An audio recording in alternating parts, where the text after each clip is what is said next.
गोसोम जोमै आरो आंनि सोलेर।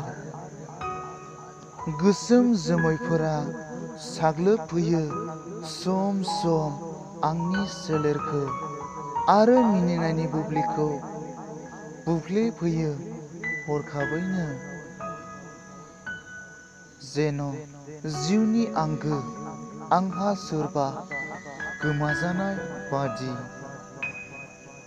सौसिख' हायै खुवायाबोदि माब्लाबा बेंथेनानै दोनो आंनि आगान। रिमोनला सिख्ला रिमोनला लामा हान्थिनो सम सम आगोर गोमायो आरो बबथिंजायो ससे लामायावनो। सिमाङा सिमांजों गेलेयो आथा खिथा। मोगथां लामायाव रंगिना सिमांफोरा जोबनो गैयै बाहा लायो। बेनोथ'ना मिजिं रिउ रिउ हान्थिनाय लामानि। गोसोम जोमैफोरा साग्लोबफैयो सम सम आंनि सोलेरखौ।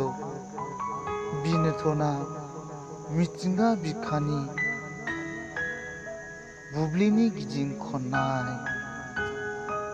खन्थाइ मुलुगखौ मोजां मोनग्रा आंनि आंगो लोगो नोंथांमोन, बे खन्थाइ आवरायनायनि सायाव माबाफोर गोरोन्थि नुदोंब्ला आसि दिन्थिनानै कमेन्टआव खिन्थाहर।